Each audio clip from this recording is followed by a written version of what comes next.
Frank Yerby himself talks about this literary genre as a costume novel.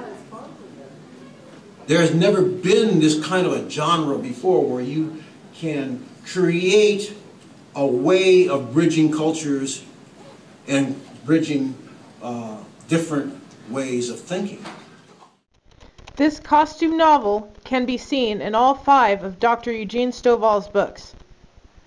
He has written Frank Yerby, A Victim's Guilt, Blood and Brotherhood, The Edumean Covenant, Cassandra's Curse, and Consort of the Female Pharaoh. About Wag the Dog? Yes. I have been watching that and just recently, and I couldn't believe that there was Frank Yerby's book, and he's pointing to it. And the thing about that was that the Dustin Hoffman character and the Robert De Niro character, Robert De Niro says, well, you know, they have a mutual friend, and it was the president. And Dustin Hoffman said, oh yeah, he signed this book. And when he reaches up for the book, there's Yerby.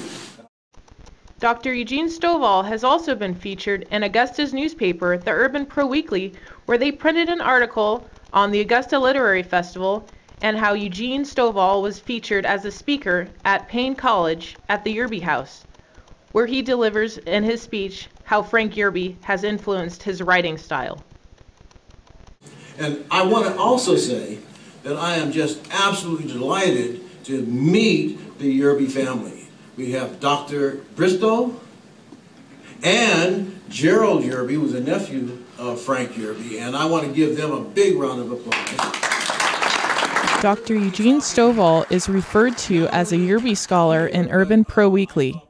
He is in fact a Frank Yerby expert, as he has hosted and produced the Frank Yerby Symposium at the Oakland Museum of California in 2006. In addition, he has read all 33 of his books and short stories, ranging from The Foxes of Harrow to The Golden Hawk. The Saracen Blade and The Darkness of Ingram's Crest are among others. Frank Yerby has created a bridge, a multicultural bridge that allows people to talk from various cultures. I had a call once from some people in Birmingham, Alabama, and the person there was on the Centennial Committee, and they wanted to talk about what it was like during that period of time, because Frank Yerby had written this wonderful novel called Benton's Row, and it was about Birmingham, and this woman had never heard of Frank Yerby, but they had heard of his novel. So I'll tell you, Frank Yerby has created this bridge across cultures, across continents. Of course, you know he immigrated to France in 1952 and then to Spain permanently in 1953. And as a result of his European connection, I have received calls from doctoral students in Germany. I have received calls from people in Spain just wanting to get a feeling for who this Frank Yerby was, and was he just an aberration or a phenomena that you'll never see again.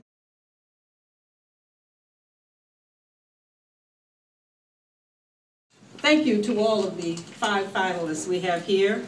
I'm a firm believer that these authors have a grasp on the art of storytelling, and they have paid great homage to Frank Yerby, the craft of Frank Yerby.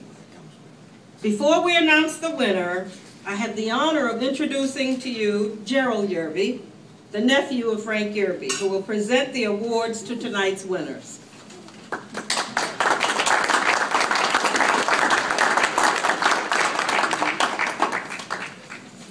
Good evening, everyone. Good evening. Good evening. First of all, I want to say it's an honor to be here to represent the family. I want to thank the committee, Corey, Cheryl, and all the committee for honoring my Uncle Frank. And I'm glad to see Augusta paying homage to its native son. He loved this city as well as our family. I love it I was forced to love it because I grew up here. To get to, and I want to congratulate each one of the 5 finalists. I wish everyone would have heard them earlier at Payne College this afternoon. Just tell the, give a synopsis of their books. I was just intrigued, and the time just went by so fast because they were all fascinating, and it shows how the mind works. It's so very creative, and it should. And I think I know it motivated the students who were in attendance of today's function. And that's good to see how it get our young people motivated, make their mind worse and creative, and stop listening to this artificial hip-hop rap, those stories and that. I mean, it's good, I love it now, I listen to it, the lyrics and everything. But there's a lot of good in our youth. And I'm not gonna keep talking. And I want to thank my frat brother, Dr. Anthony Neal, who's a professor over at Payne College. When he's first, we remember the same chapter in Atlanta. We were both Morehouse, attended Morehouse, graduates of Morehouse. We were both Alpha, which Frank Yerby was in the Alpha Phi Alpha Fraternity Incorporated.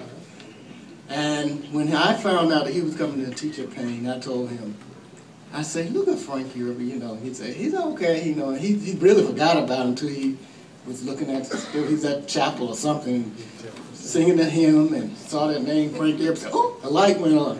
And I want to thank him because he did a fantastic job with the symposium that was held back in February. Thanks again, Anthony. Let's give Anthony a hand. Well, for the main reason I'm up here to announce the winners.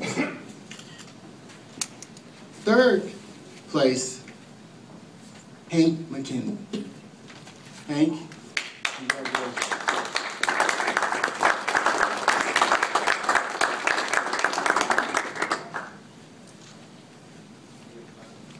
2nd place, Ruth P. Watson.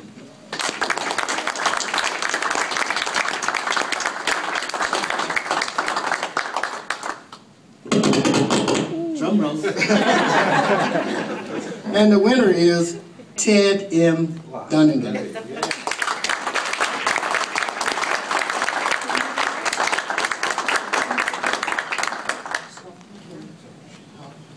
Thank you very much. Congratulations.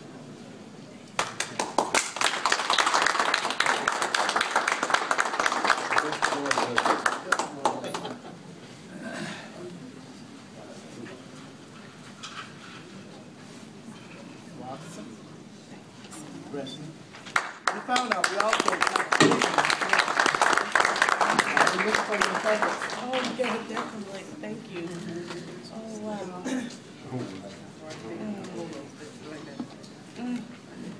Dunningham. We got a new friend right here.